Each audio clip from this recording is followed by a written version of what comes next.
lined up the top stars from Hollywood and from all over the world to entertain you on a giant screen with a few colorful motion pictures you've been hearing about and reading It's about. showtime, folks. Enjoy the show. We're delighted to have you with us. They're driving theater. You'll find something to please you to add to your evening's enjoyment. Is pleased to bring you our feature presentation.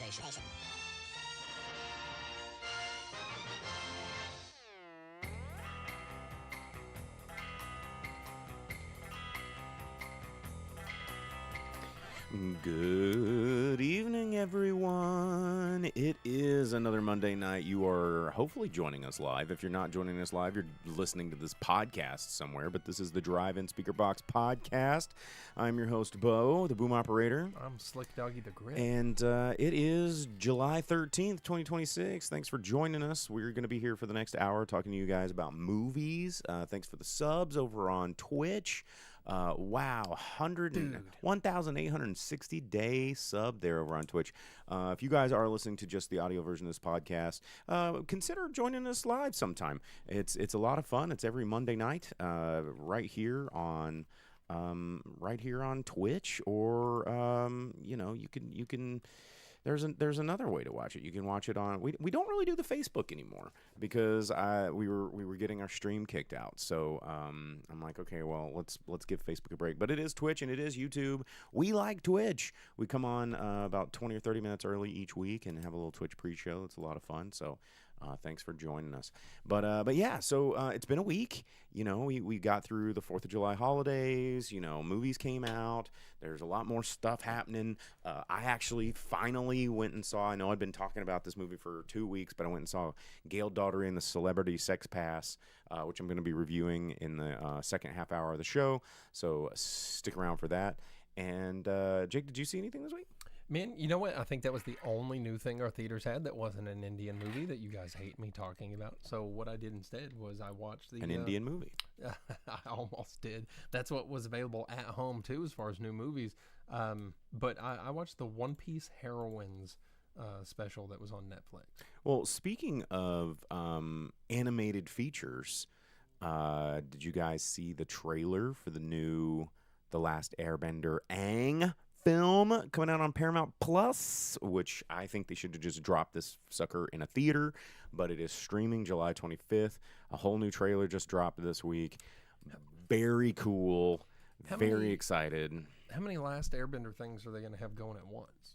Well, this one's a little different because this is a new animated feature that takes place after Avatar: The Last Airbender and before Avatar: The Legend of Korra. So right? when he's middle-aged. He's middle-aged Aang, right? Mm-hmm. And it's still Team Avatar, the people you know and love. It's another adventure in that world. The stuff that's on Netflix is like the live-action adaptation of the Avatar: The Last Airbender. And, Star Punch over on Twitch just says, never seen anything Avatar. You are doing you and your son a disservice. Sit down with your boy. If there's anything, don't fall into if there was anything that I would recommend for you to watch with your son, it would be Avatar: The Last Airbender. This movie or this series is incredible. It teaches you so many lessons. It teaches you so much culture. It teaches you. It's an incredible show. That is going back to our conversation in the pre-show about what makes a modern classic. I would say that Avatar: The Last Airbender, the animated show, is a classic now. It is 100% a classic. So anyway, the new trailer dropped. Looks very good. Cannot wait to watch it on the 25th.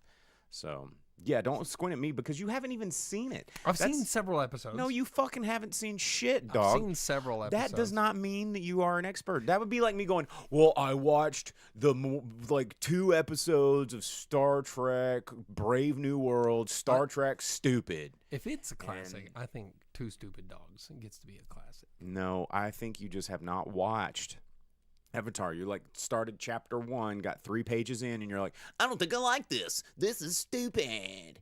And then your opinion was, you can only form opinions if you finish the book. That's like writing a book report. You get an F on the book report because you didn't read the book. You read the first couple chapters and you're like, well, I think I got it. No, you didn't get it. You didn't get it. You didn't finish the book. Thanks, Vince on Twitch is coming up and saying Avatar is a stone cold classic. Yeah, it's amazing. So Vince on Twitch coming in with the comments that are sandwich targeted, if you know Jake, says that would be like if I had too many sandwiches as a kid and then for the rest of my life I said all sandwiches suck. That's true. Yeah, sandwiches, dude. Well, screw 'em. Jake does not get to talk about Avatar, nor would I ever throw shade on something that you're like, this is awesome, and I never watched it. Everything you've ever told me to watch, I've watched. Everything I've ever told you to watch, 20% success rate. You're just like, I might consider, actually, know what, never going to watch it. I can think of two things. Turtles. Yep. And Avatar. Oh, there's more. There's so many more. Because you talked me into watching John Wick. Even though the first one's great. Yeah. And you're like, that was really good. Yeah. It took me so much convincing. But anyway, that trailer came out. That was pretty cool. Did you see the trailer to Godzilla -1? Yes, 100% I did. Yeah. I knew you were wanting to talk about that. Yeah. -0. Oh, that's right. Yeah, -1 already came out. This is -0. Oh, did you see it? I did watch the trailer. Yeah, dude, it looks pretty good. Sick. Have you been keeping up with all the debate by all these big tokusatsu kaiju boys about like who the Godzilla's enemy is gonna be in it? Because it is a big thing in the world of kaiju tokusatsu fans, man. Because a lot of people really, really, really want it to be Rodan. Yeah. But there's people that some of them want it to be Ghidorah, and others are really worried it might be Ghidorah because it seems like there's a gravity. I think Ghidorah is too soon. Exactly. And which Ghidorah origin do they use? Yeah. Is he from space? Is he more ancient than the rest of them? Is he something that like... well, I feel like some of these universes they try to build, right? They want to build these cinematic universes, and this goes for all movie studios. And they immediately take the lore and they go, what's the biggest bad ever? And they go, let's start with that. And you go, whoa. And you go, you said you wanted to make more than 2 of these movies, right? And they go, yeah, we want to build a whole universe. And I'll go, okay, how about, no, let's start with the biggest, ultimatist, like, top of the end of the chapter. There's like Jake trying to watch Avatar. He's like, let's just skip it all and get to the part that I'm gonna love. And then you don't get the whole body of work, and you go, well, this was stupid. And you're like, I don't know if I skipped to the part where where it's nothing but Rufio and Luke Skywalker, I might be like, dude. But then when they say now it's time for a sequel, what do? You're boned. You're boned. You don't start with Thanos and then go, well, let's do Kang the Conqueror next. Like, no, you don't. No, that's dude, 100% where Marvel screwed up. And I really do hope that it's not Ghidorah for sure. Because Ghidorah needs to be, a big bad. Space Godzilla needs to be a big bad. Bringing in Rodan or like Anguirus or something like that would be cool. It'd be cool to have Hedorah in one of them, but it's because of where it's set, it's still in the 40s. They haven't even gotten to like 50s with the nuclear power and everything, and like pollution taking over. So I don't know that Hedorah would work really well. But yeah, I think I'm well in the camp of like, I hope it's not Ghidorah. It would be sick to see Ghidorah done in the Godzilla minus style, because the first movie was really good. Let us get there. Give us something to look forward to. I mean, I think that they did the same thing with Godzilla versus Kong. They're just like, let's just throw everything in there, top tier, S tier stuff. Let's get it all in there to get people in the theater. And they're like, okay, let's do it again. What do we got? We got nothing left. You only got B tier, C tier stuff. Star Punch says the villain will be Godzuki in a Jet Jaguar mask. Now, if it was Jet Jaguar, dude, I would be so stoked. Except the only problem there still is that this movie only takes place 4 years after the original one, because the original was in 45 or 46. This one is still somewhere in the 40s, I think, is what they said at the beginning of the trailer. So I don't think Jet Jaguar is going to be in it. And I think for the broader audience, trying to attract non-tokusatsu fans, non-big kaiju addicts to something, Jet Jaguar is a little too cartoony for a more broad audience like that. Yep, yep. So that trailer dropped. There was some other. I mean, there was a lot of stuff like that was popping off this week. But there was other news. We've still got a lot of news that we got to talk about. If we want to.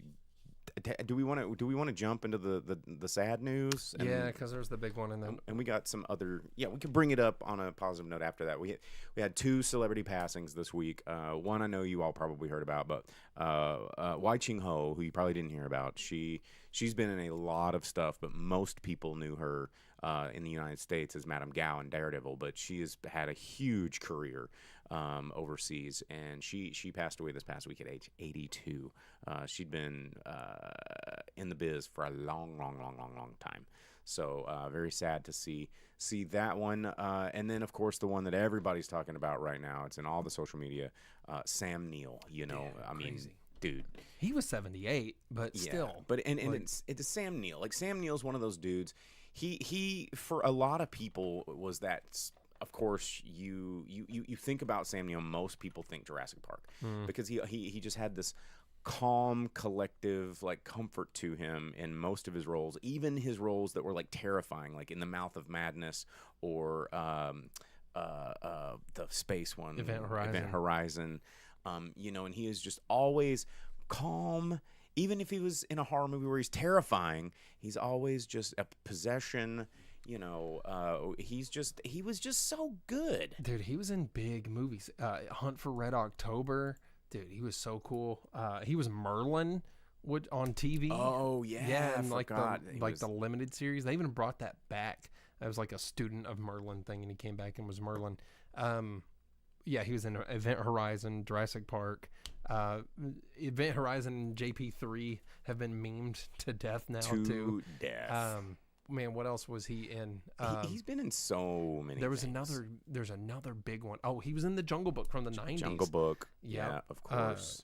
And then, The Piano was a huge one for him at the time. he was in one of our favorite movies. Memoirs of an Invisible Man. Yep, Yeah. That was a really good one. Yep. For us, I don't know if a lot of people would agree with us by watching it now, but but he was also not just because of his huge movie roles. I mean, most people are just like, Jurassic Park guy, but he just seemed like a cool dude, and everybody seemed to like him.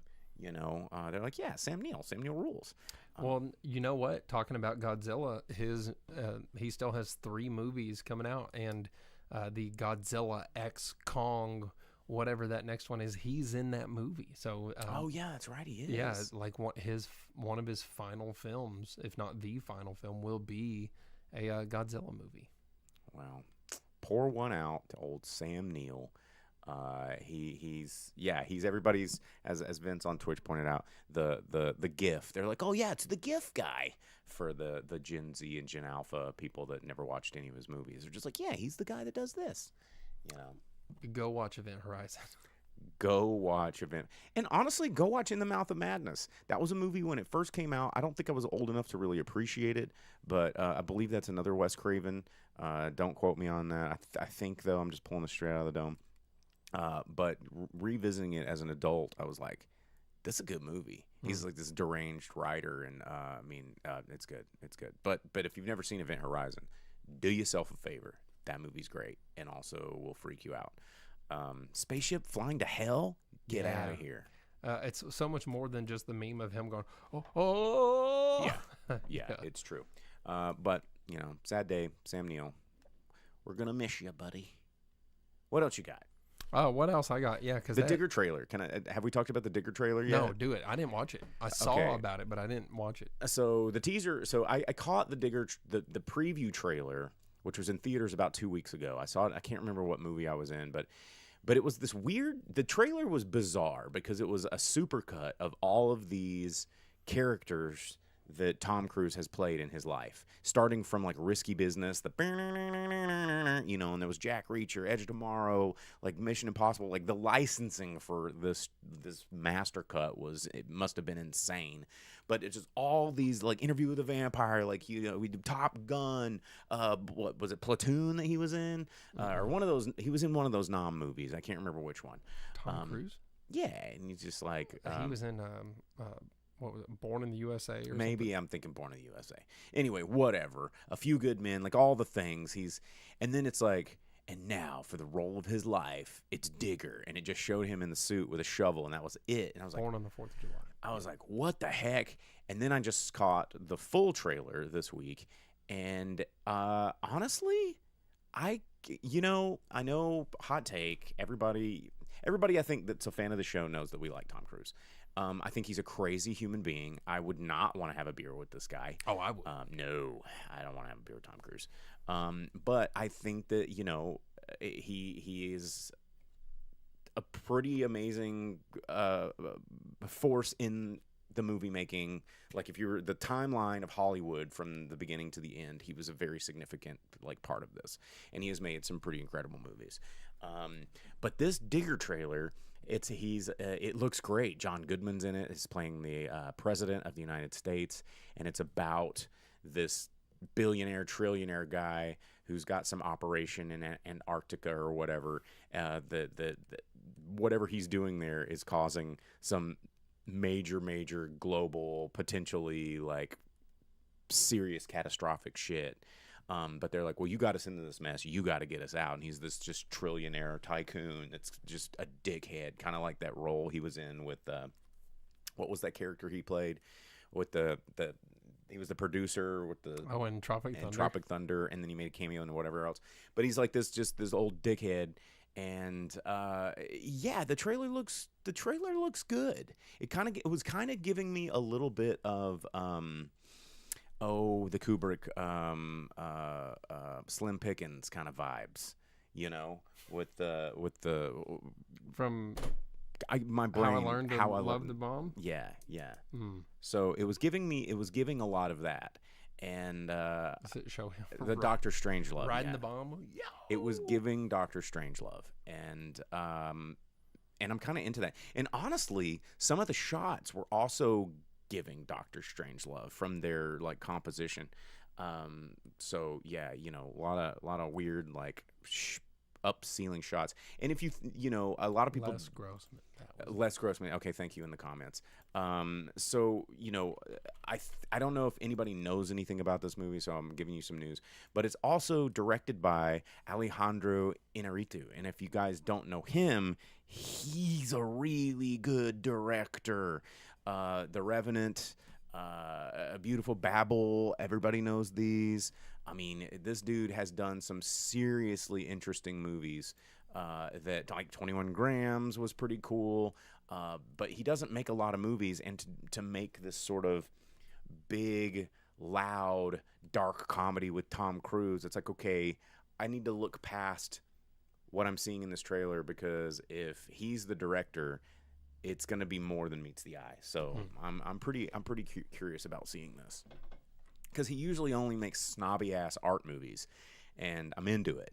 And it's a comedy, and it's a dark comedy. Yeah. Hot take doesn't do a lot of comedy. Hot take. I didn't really like The Revenant though. Beautiful movie. Respect the movie. Like the movie.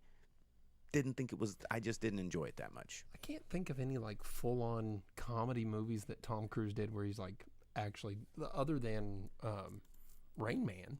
Rain Man's a comedy. I mean, he's done for the most part. I mean, Tropic Thunder. Yeah, but that's a guest spot. I'm talking a full-on. He's the star of a comedy. Yeah. Yeah, I can't. Not off the top of my head.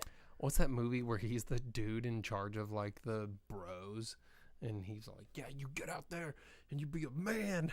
Do you know what I'm talking about? No, I'm trying. Oh man, I'm also trying to think of any comedies he's been in other than Risky Business, and that's not a super comedy, and that was when he was a child. Yeah, that's a weird one. Man, what's the movie where he's the leader of these incel bros? I have no. I can't. I'm not. Well, that's a thing. Yeah. That's a thing that's out there. Well, Rock of Ages. He was in Rock of Ages, but that was again a cameo. Was it Steel Magnolia? It doesn't matter. Anyway, all right. Well, that trailer dropped. But what do you got? What do you got? Oh yeah. Well, we talked about the Godzilla -0. Speaking of more monsters coming to attack you, and classics. Since we're talking about classics, Attack of the Killer Tomatoes. The Attack of the Killer Tomatoes. Is this going straight to streaming or? No, it's supposed to be in theaters. What? August 7th. So sneaking up on us, just like the tomatoes do in the movie, rolling up silently before they crush and eat you. What studio's doing this? That I don't know. But we got an official poster for it. It is called Attack of the Killer Tomatoes: Organic Intelligence. Something funny they did on the movie poster, they have all these actors, but instead of telling you who they are, they just have the movie you know them from under their picture.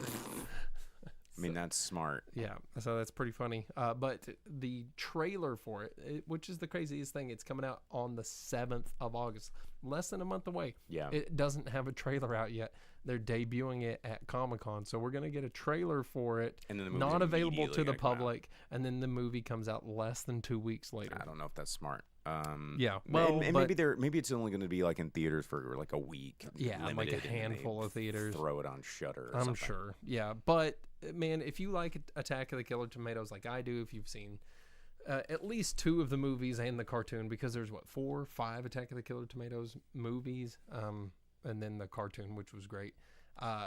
That's just sounds fun. I like the idea of them bringing back killer tomatoes just to roll over and crush people and just absolute Be B-movie juicy. acting. And give them whatever that explosive diarrhea bacteria that's running around right now that everybody's afraid of. Yeah. Hey, make sure you wash your vegetables. Yeah. Wash your hands. Bellowing Always out your wash your butt. hands. Yes, always wash your hands. Dude, I keep hand sanitizer with me everywhere. I just wash my hands all the time. Yeah. Also, monsters, things going to the theater. The Prestige, brought to you by... It's getting a theatrical. Is that Fandango or not? Or excuse me, Fathom I didn't see who Events? was putting. It's not coming out till January of next year, but they did Okay. announce it. I think Nolan is trying to do anything Oh, right now to be yeah. like, please like me, please like me again. Remember these movies I did that are really good? Yeah, remember the ones that you guys didn't hate me for?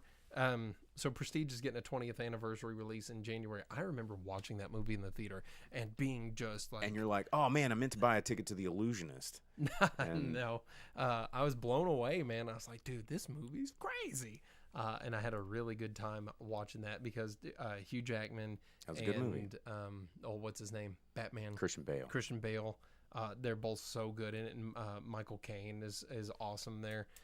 That movie is a lot of fun in the theater. Especially if you've never seen it, if you've never seen The Prestige, don't look up anything about it. Just No spoilers. Don't spoil it. Don't watch it at home. Go watch it in the movie theater because watching the magic happen in the movie at the movie theater, dude, beats the hell out of the dumbass like crew movie like the Now You See Me. yeah, dude. Yeah. Fuck those movies. They're fun, Dude, not They're, as fun as Prestige though. No, the Prestige is a little, Well, little but the more Prestige darker is, around the yeah, edges. It'll definitely make you be like, what the hell am I watching? Yeah, you know, I mean, the Now You See Me is just like Woody Harrelson going, "Oh, now you're thinking of the number 69, aren't you?" And then they get the diamond, Yeah. or whatever. And then, dude, more monsters at the box office. Oh, I should have phrased that way different. The movie is monstrous and how big it's become. Yeah, dude, I totally blew this whole thing. Michael has become the first biopic to hit $1 billion. Speaking of monsters at the Dude, box that's office, what I'm saying. Erase everything I just said. Yeah, dude. Sunday it was announced that it crossed the $1 billion 12 weeks in. It is the first biopic to ever do that. The other 2 closest ones was Bohemian Rhapsody, which I mean, it was predestined to kind of do yeah, it. You know, it ended at 911 million, and then Oppenheimer, which is I think that's using the term biopic pretty loosely, because it's not like a biography about him. It's like, unless you count a biography being 2 or 3 years of someone's life or whatever, that was 975.8 million. But yeah, dude, Michael hit $1 billion, so that's kind of crazy. That's cool that movies that aren't made by Disney can still go out there and make dollars to show that people like that kind of thing. Yeah. Well, let's see. What else did I have that I was going to mention? Nothing crazy. There was a Nightmare on Elm Street reboot is getting planned, and No. I don't want that. No. We've already talked about this on the show. The only thing that I think both of us would accept is if it was animated and Robert Englund still did the being voice. Freddy. Because he's voicing things. He's still doing voice acting. And I think it'd be a better animated movie anyway. Remember they did the one movie with the guy that played old dude in Watchmen? What's his name? Dude. Redhead guy. Yeah, that one. He played Rorschach in Watchmen. Oh, Jackie Earl Haley? Yeah. Yeah. They had that one, Jackie Earl Haley, with which I And don't think he did a bad job, but it was No. just one of those things people were like, "Oh, it's not Robert and Englund." they were trying to make it too gritty, too dark, too just like he's scary. And the thing about Freddy is he's always been scary, but he's also funny and he's also chaotic. Well, and that's part of his character, right? Is that he lured in and murdered all these children because he was charismatic or whatever, and he maintains charisma to a point, and he's humorous when he murders people and stuff too. You know, he's like, because if you think about it, the Freddy Krueger character is not really that scary. You know, I mean, visually, yeah, burnt face guy. So I think we have evolved past that as being like a terrifying display because but he murdered children. Though. Well, yeah, but you don't see that on the movie poster, right? Like you have to be in the movie to get that. And so a lot of the hook originally is like, look at this guy, he looks so terrifying. But now, you know, we have progressed through all sorts of things where like Art the Clown arguably does way more disgusting things than any of these old horror movies ever did. Inarguably. Yeah, and it's 100% more disgusting. Because we're a little bit more desensitized to it. And so when you go to try and make a grittier sequel, it's like, dude, that's not what made the character cool in the first place. Yeah, that's like Leprechaun and Nightmare on Elm Street are movies that you have to have the humor element in there because the horror still shines through. And it's what sets the tone and defines the genre. Yeah, but the humor needs to be there because those characters don't know that they're as terrible as they are, right? Like, yeah, they're just having a good time or whatever. Snoop Dogg's not going to smoke weed with the leprechaun if he doesn't already think that he's evil. It's true. When he was into Hood, he was popular. Yeah, man, don't do that. If you are, make a movie. Yeah, make a cartoon. Have Robert Englund bring him back. I would be worried with that too many people would compare it to the Rick and Morty. Rick and Morty, yeah. And well, honestly, that was the best adaptation that's happened in a while of the Freddy Krueger character. Right. Bitch. I'd want him to do enough with the art style and the tone of the show to keep it from being too Comedy Central-esque. Oh yeah, it'd have to be like hyper stylized. And I'm wondering what animation team I think could pull it off. Get like one of those anime studios that did stuff in the 90s where it was just like dark and horrifying. I really like the studio that's doing the Critical Role stuff, the Mighty Nine and Vox Machina. Their style looks really, really good. It's polished enough to be adult and grown up looking, but still animated enough to be adventuresome and whimsical. Because when a lot of Freddy stuff is gonna be whimsical, and not like that. As long as they have someone better writing the Nightmare on Elm Street stuff. Because the Vox Machina stuff is like, oh, we said a thing that's sexual and has bad words in it. That's also the first couple of episodes, and per our previous conversation, you didn't watch the rest of the season, so you don't really realize how good that show is. I watched a handful of it, closing the bar down. Yeah, well, so you're half paying attention, and you didn't get to the part where it's like talking about familial trauma and abandonment, and then there's just crazy murder and dead gods, and it gets. They set it up just like Game of Thrones. They set it up with titties and fart jokes, and then all of a sudden you're crying by the end of the last season, because Game of Thrones season 1 is fucking stupid. It's so bad. Oh, hey, except for except for all the titties, all the farts, all the me wang, me lord. Oh, I'm just a little small guy with a big penis. Look at me fucking these ladies, and then yeah, but I'm thinking Sean Bean and stuff because I'm thinking the whole. I thought all the Stark stuff was cool because they were not in on the joke. They were like, these people suck. But they're walking through the brothels, and it's like, hey, me lord, check out my titties. Oh, it's like that's the whole first season of Game of Thrones. But we can all sit and understand now, retrospective. We're like, man, wieners. Exactly. Yeah. They didn't make that spoof for nothing. But as the show went on, you're like, wait a second. Same with Black Sails. It's the first part of the first season is just like same thing. It's like we're in the Caribbean. Here's a bunch of Caribbean titties and pirate sex, and you're just like, fuck, I hate the show. But someone recommended it to me, and I watched it. And then by the end, I was like, this show is incredible. Yeah, except for the part where it really showcased that Taika Waititi lost it. What are you talking about? Taika Waititi. I'm talking about Black Sails, not Our Flag Means Death. Oh, okay. Which that was also fun, but I agree with you. By the end of it, I was kind of over it. No, Black Sails. I thought we were talking about jokes. No, and stuff, so I was thinking Black Sails was Michael Bay and Jerry Bruckheimer producing a pirate drama. It's like a Showtime. It was it was like AMC or some studio did it, some television studio, and it was a prequel to Treasure Island. Yeah, okay. And it borrows a lot of historical accurate so is characters. Long John Silver there with both of his legs? Yes. And you find out how he loses his leg and how he rises to become Long John Silver and his relationship with Captain Flint and Jack Rackham's there and dude. Have you never seen Black Sails? No, but talking about people that there's only one or two people to play the role. Brother. Whatever that, you remember the old never seen the old Treasure Island? I gotta take a swig of rum just because you ain't never seen Black the Sails. old Treasure Island movie where the guy that played Long John Silver's invented the pirate accent? Tim Curry? No, not that one, but he's the only other one that can play it because Tim Curry. Walter Matthau? No. Tim Curry he played Blackbeard, never mind. in Muppets on Treasure Island is a perfect Long John Silver. Of course. Yeah.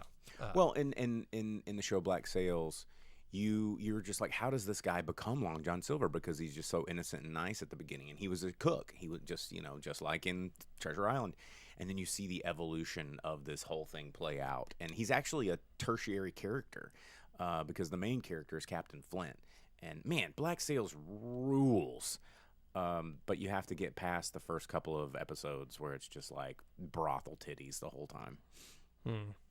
Which, nothing wrong with good brothel titties. Let's just be real about it. But Robert Newton in the 1950 oh, yeah, Treasure Island. He was good. That's where the pirate accent comes from. Me shiver me timbers. Yeah, that whole thing. That was invented by that actor to play Long John Silver, and everyone's like, oh yeah, that's what pirates sound like. And nobody had wax cylinders of this is what Blackbeard sounded like. Yeah. Well, but yeah, no one before that even was like, oh yeah, this is how pirates talk, arg, and all this stuff. He just did that, and they're like, oh okay, yeah, this works. Yeah, that's Print pirates. It. Yeah, that's pirates. Pirates forever. Yeah, it's a classic. Oh man. Anyway, yeah. Back when Disney used to abuse animals on screen constantly for your entertainment. Oh, I'm looking at you, Swiss Family Robinson. Dude, that's the worst one with the dogs and the tiger. Yeah, dude. Woof. All right. Well, let's talk about what's coming out in theaters this week because we got a show we got to finish. There's a couple of movies coming out in theaters this week. One, honestly, there's really only one. There's some low budget stuff that's coming out that's probably not going to get in theaters nationwide, but then there's a comedy that's coming out just for 1 weekend. I'm not even it's called Bad Counselors. Not even gonna talk about this, dude. But Horse Girls. That's the one we really needed to talk about was Horse Girls. So you take it away, Jake. You've been waiting for this one for a minute. Yeah, dude. The story's about a girl who has a mom named Sandy, grapples with an uncertain medical diagnosis. This girl who has autism and she's in her early 20s, she just has to learn to grow up and step away from being a horse girl in her stick horse rodeos. And it's a tale of, having to grow beyond your bounds and become like a full adult and go through the struggles of fighting your autism to become a somewhat independent adult. And it's a stallion girl. Yes. Yeah. It's going to be, it looks incredibly touching. So funny horse girl related story. Like, I was a Camp Run Amok alumni. Shout out to all my squirrels. But we did a reunion this past summer in Kentucky, and there was a friend I made there, and she's a horse girl. We were sitting on the bus going on a tour, and we were kind of getting to know each other. And she had this book, and it was like the cover. She was showing me stuff, and the cover of it was hilarious. It was like the Scholastic book, and it said "For Crazy Horse Girls Only." And I was like, oh my God, that's a hilarious URL. And I was like, you know me, right? And we're talking, we're laughing, we're blah blah blah. And so while we're on the bus, I bought like for crazyhorsegirlsonly.com, I think is what it is, and I redirected it to her Instagram. And then I was like, hey, pick your phone up and go to crazyhorsegirlsonly.com, and it went to her, and she just like lost her mind because she's a crazy horse girl. And but anyway, it was speaking of horse girls. But the movie that everybody's talking about is The Odyssey. Beating around the bush. It's a long journey to get to this announcement, just like the movie. So, yeah, Christopher Nolan, co-written by Christopher Nolan and Homer. I love that the IMDb managed to like put that in make sure that Homer gets his credits. Because the estate of Homer is probably going to be like, hey, we need our royalties. But starring very white American English speaking Matt Damon, Tom Holland, Anne Hathaway, Robert Pattinson, Zendaya, Charlize Theron, Elliot Page, John Bernthal, Mia Goth, everyone, John Leguizamo, James Remar, like all of these people that are just very well known for their being able to act outside of the very American box. Robert Pattinson's a good actor. Robert Pattinson is a good actor. Would I cast him in a Greek tragedy? Probably not. Maybe he goes, when's your daddy coming home so I can boink your mom? Maybe like, if they didn't do that to him, yeah, he would be really good. Dude, and anytime someone's just like, well, we're just trying to make it, we're adapting it to a modern audience. And I go, then why are you doing a Greek tragedy with the armor and the boats and the Trojan horses? It's crazy that it survived 3,000 years without anyone else trying to fuck it up like that. Yeah. Yeah. So, again, this one probably should have been animated too. I think that would have been rad. I am not looking forward to this movie.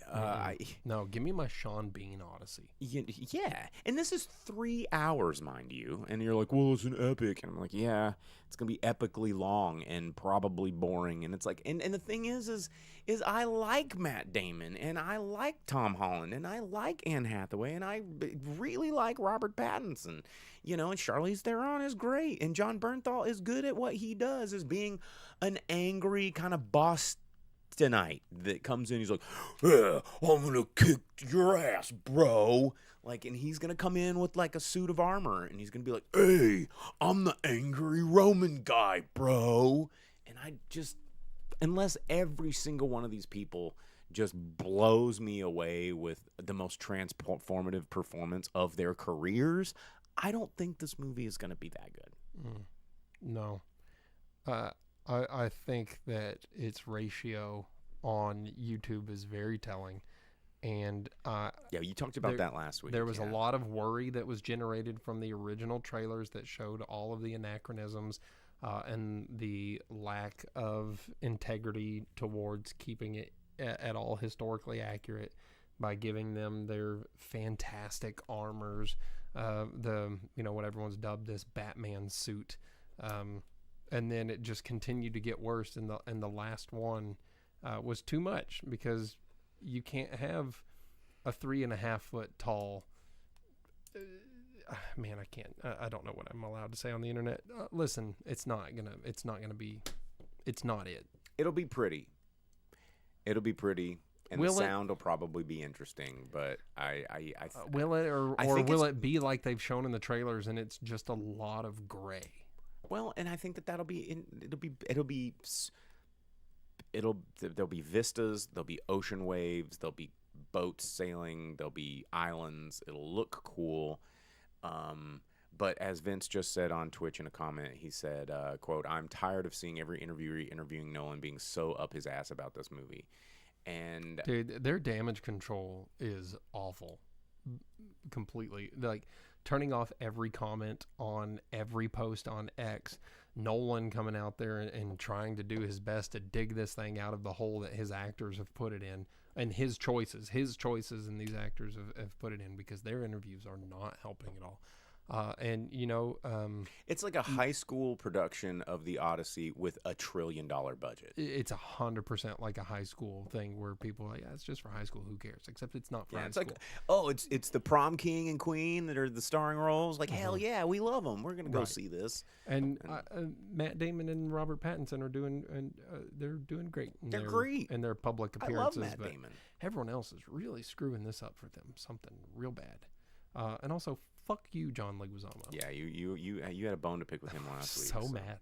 It just makes me so mad that he can be such a hypocrite and a piece of shit about the whole thing. And this is someone I used to like watching his movies and stuff.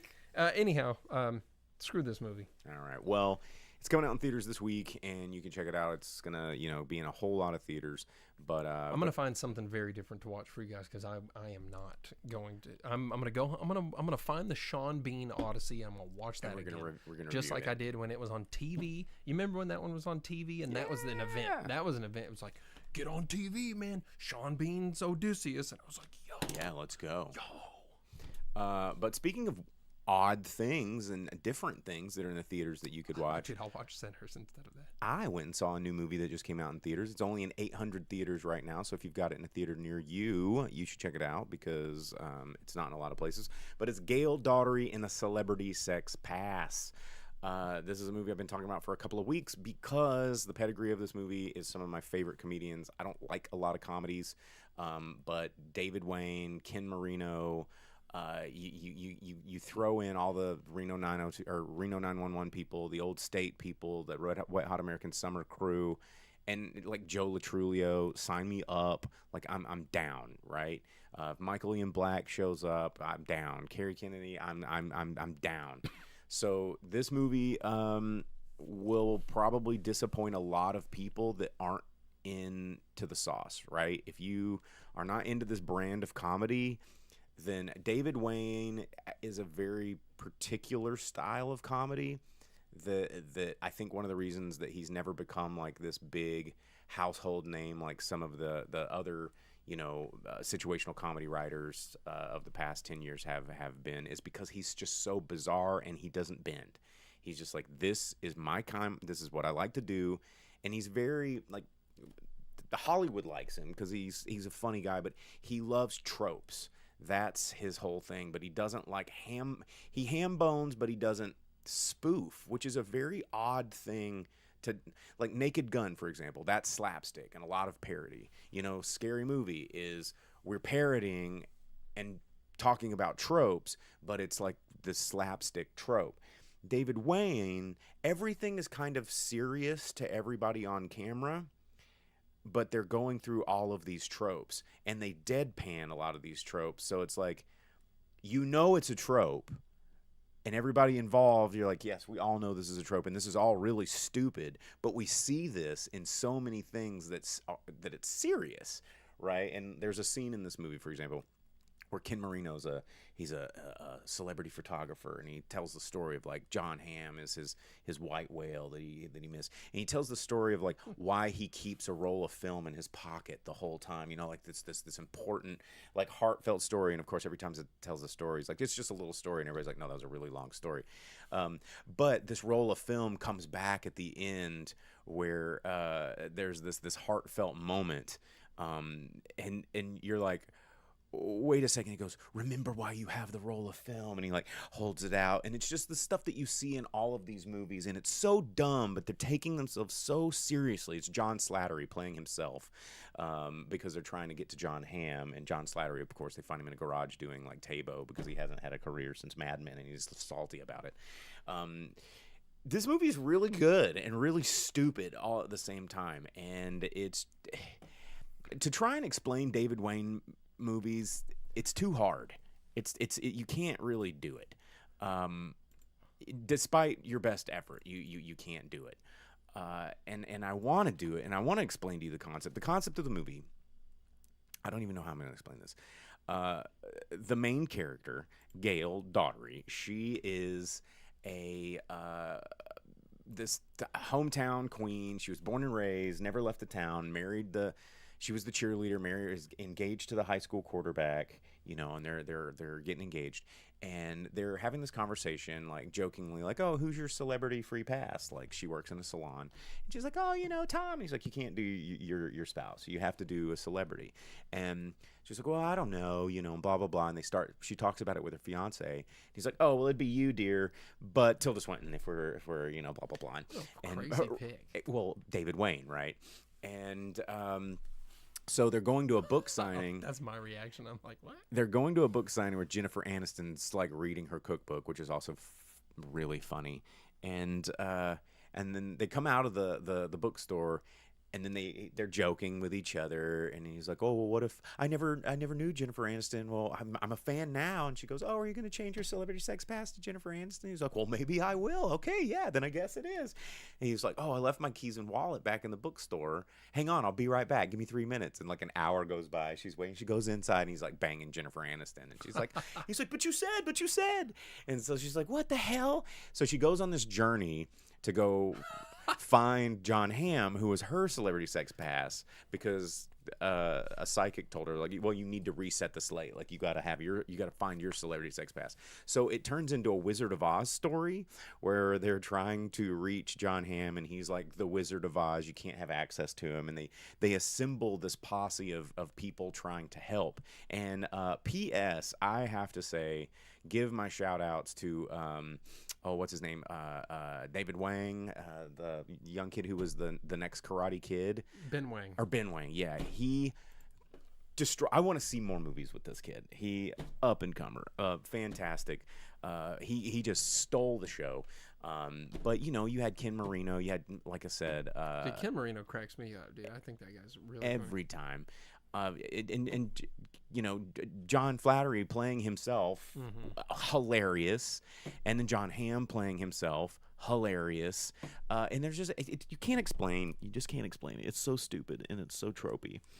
But yeah, they run into Weird Al Yankovic, who shoots him with an AK-47 because he's on his property. Because it's just so There's moments in this movie I can't. Me trying to review this movie doesn't make any fucking sense. Weird Al's he's like a redneck in the woods or whatever. He's like, "Get off my property." No, he bought John Hamm's house, and so they try to break into John Hamm's house, and he's in there with a golf cart with Penn Jillette, who doesn't say a word, by the way. He just drinks his lemonade. He's like, and then Weird Al like assembles a machine gun. And he's just like, "Hey, they didn't tell you about L.A. We like to defend our properties," and he's like, which is making fun of the L.A. like defend your property. People that. David Wayne is way smarter than people give him credit for, and this movie is ridiculous, and it's a lot of fun. But you'll hate it if you don't like David Wayne's style of comedy. It's absurdist, and anyway, I should stop talking about it because y'all are like, this. None of this makes sense. But it is in theaters right now. It'll probably hit streaming in about 3 weeks. If you like just weird stuff, then you'll enjoy this movie. I think you'd like this movie. Oh yeah, no, I figured I almost went and watched it. I was like, but I knew you were gonna watch it, and yeah, I was like, I'll do something different. It's fun. It seems like like I said, I mean, you put Ken Marino in something, I'll probably enjoy it. I'm sure. Star Punch coming in talking about Desert Bus since you mentioned Penn Jillette. That's a classic. It's not. No. Not a classic. Well, anyway, Gail Daughtry and the Celebrity Sex Pass in theaters right now.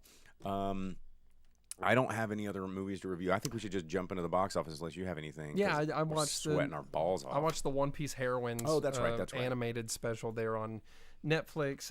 It is an episode of anime based on One Piece, but not One Piece because it's taken from a novel that was written focusing on the women of One Piece and these different characters that go through little stories of their own. And it's not done by Oda at all. And so they've made one episode about one of the stories because they're vignettes. It's like an anthology with little vignettes. And in this story, it's about a pair of shoes because Nami can't fight in her pair of highly fashionable designer shoes that she bought. So she goes back to the island and complains about her shoes not fitting. and then they spend 2 weeks there. And the whole thing is that this movie, or short episode, short film, long episode, it has the Straw Hats just getting their dumb asses whooped by the most generic, plain old villains possible. And despite the fact that you have a Yonko and one of the 4 most powerful crews on the planet who are going to go fight the God King Emu, and all of this, they can't stop a couple of basic thieves from stealing things from their ship and destroying the Sunny. It makes no sense at all, and Nami's the big savior, except she trips because her shoes don't work. And then they go spend 2 weeks, that is a very valuable period of time in One Piece, on this island so that she can participate in a fashion show so that her and Robin can steal her jewelry bag and she can finally get a pair of shoes that she can fight in. It is in no way the spirit of anything One Piece at all. It makes no sense within the world of One Piece whatsoever. But they did have the voice actors for Nami and Robin come and do it. So despite the fact that it's a completely different art style, it makes no sense. It's completely stupid and 100% asinine. They try to make it feel like One Piece because you still have like the voice actors doing it. But it is definitely not worth your time because it's low consequences. It's 0 cents. If you like and enjoy One Piece in any capacity, don't waste your time on it. The art looks great. I like the coloring, but the story makes no sense because why is a crew of the Yonkos being attacked by jewelry thieves and losing? You even see Luffy and Sanji doing some attacks, and an Usopp attack from off screen. But you're like, okay, long range. Yeah, so it's like, you know. Well, this goes back to what we were saying earlier when we were talking about Godzilla. It's like when you try to go back and you want to fit something in a timeline, and you've already established like the biggest of the bads, and then you try to make something new, and you're like, well, what are we going to put them up against? And it's not going to be the God King, where you know that they're going. They're like, well, let's just throw something in there, but it also can't be the God King because it's basic thieves. And though. then it doesn't. And they lose. Yeah, and then they lose. And yeah, because they have to. Otherwise, it wouldn't be an episode. They'll just come in and go boink, and then they're like, move on. Oh, 2 people get flicked in the forehead just like that, by the way. Okay, well, of course. By Luffy? No, by Nami. And Nami flicks someone and someone flicks her. And also at the end, it's her and Robin fighting these security guards and not doing a great job. Both of them are kind of getting beat up. And you're like, dude, Robin, one of the most powerful devil fruit users on the planet, and Nami, who has showcased that she can steal some of the power from one of the other Yonko, both of them are like, yeah, we'll get thumped by this basic dude who has a badge on. Yeah, screw that. No, it doesn't make any sense. But was it fun? No. Okay, well, but like I said, the animation and the coloring look fantastic. Everything else about it is boo-boo. Poop. Yeah. All right. Well, let's hit that box office roundup so we can turn on the air conditioner because, like, look at this. I'm dying. I told you it was going to happen. You did. All right. Well, we're going to do the box office report for July 10th through 12th, 2026. Jake's going to give you the top 11 movies in America here. And starting with number 11, we're going to work our way up. Starting at number 11, Gail Daughtry and the Celebrity Sex Pass opened with just under $900,000. And then at number 10, The Backrooms, $1.5 million in its 7th week, bringing up to 194.2, another 169 elsewhere in the world, so 363.5 for that one so far. At number 9, Disclosure Day, 5th week out. I did not know it had already been out for 5 weeks. It's been out for a minute. I'm surprised it's still in the top 10. 3.3 million for that one, bringing it to 111.4. Only 117.6 elsewhere in the world, so at 229, probably not even close to the budget yet. No. And then at number 8, Supergirl, in its 3rd week in the bottom half, 3.7 million brought in, bringing it up to a grand total of in the U.S. so far of 66.2. Another 49.5 elsewhere in the world, so it's just over 115 million, which is below what they said they needed its opening weekend to be on track to somewhat successful. I think this movie will have a resurgence on streaming. I really doubt. No, that. here's the thing. Here's the thing, because I think it's just approachable enough to people that aren't big fans of the whole thing. They're going to just casually check it out. I don't think I think it'll have a little bloop. I don't think a little one, maybe. Yeah, but well, I saw the movie, and it could have been worse. Honestly, I don't think it has the visuals. I don't think it No, has... it 100% has the visuals. That's the only thing it has. Really, because the coloration of the movie and the it's cinematography is something that everyone has been crapping on because it's all bland. It's not colorful. Oh, all the planet stuff is pretty cool. All the I thought all that the creature features, the villages. I wanted to see more planet stuff. Taking you to the optometrist, homeboy. Yeah, but I like gritty, cyberpunky, dystopian future sci-fi. When shit. people think of Supergirl, that's not what they're anticipating. They're wanting bright colors. They're wanting the hope. It doesn't have an attractive story or villain. Maybe a little one because it'll be free. But I don't see it being a thing. 7, Obsession, 9 weeks out, has brought in another $3.8 million, bringing it to 253.3. Another 173 elsewhere, so it's at 426.7 million. I mean, on a less than $1 million budget, and it's fine. It's good. It's a good horror movie. It's fine. I don't understand why it's not a $500,000 gross movie. It's fine. It's a horror movie. I don't know why. I don't understand all the obsession. I think it just has an interesting enough premise and word of mouth. And it's had enough hype. Yeah.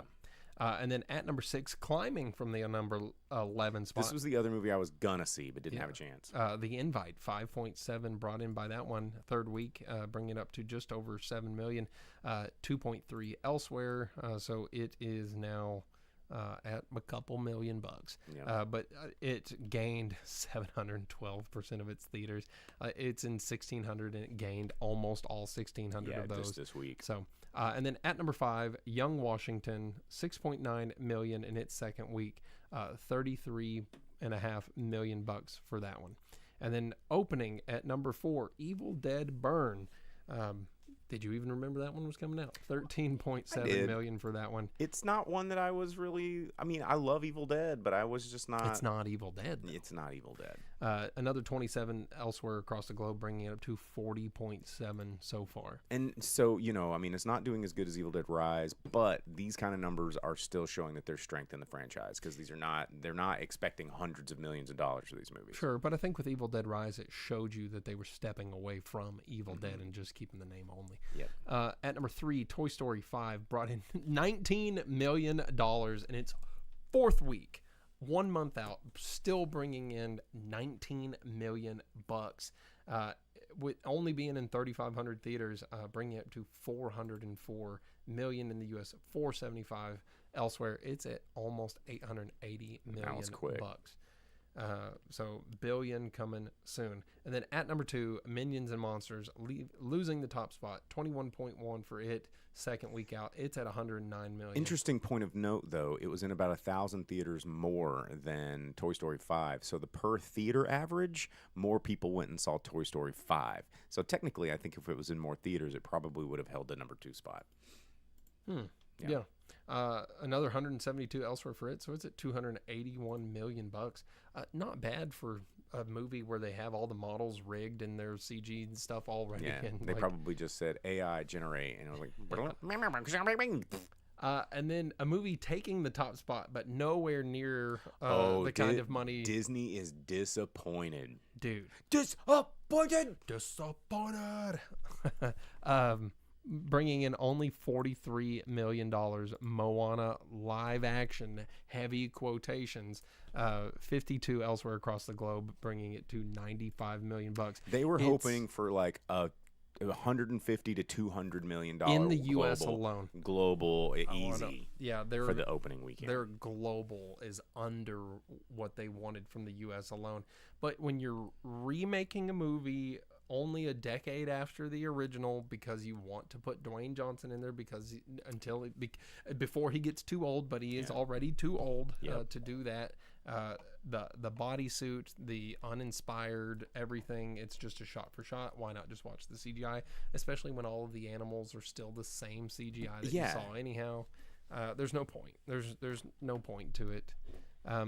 You know what? I watched Moana when it came out in the movie theater. I liked it. Yeah, the original Moana is good. I hated that they were hitting me with the animated movies of Coco and Moana back to back, where they're like, "What you know about dead grandmas, though?" And I'm like, "Okay, that's sad. I don't like that." Yeah, Disney was on their dead family member arc there for a little while, but yeah, the idea of this is just poop.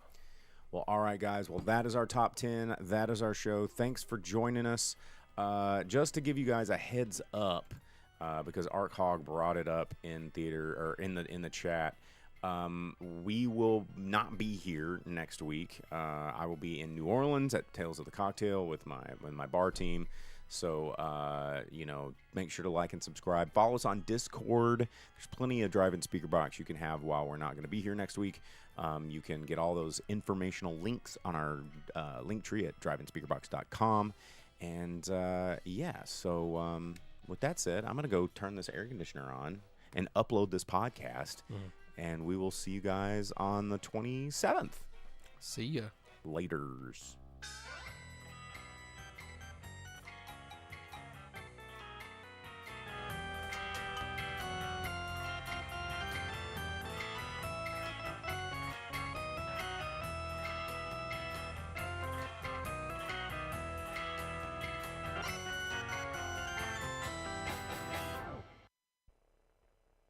As you leave the theater, folks, please be careful. Don't let this happen to your car. Be sure to remove the speaker before you leave. If you should accidentally pull a speaker loose, please turn it in at our snack bar or box office. Thank you.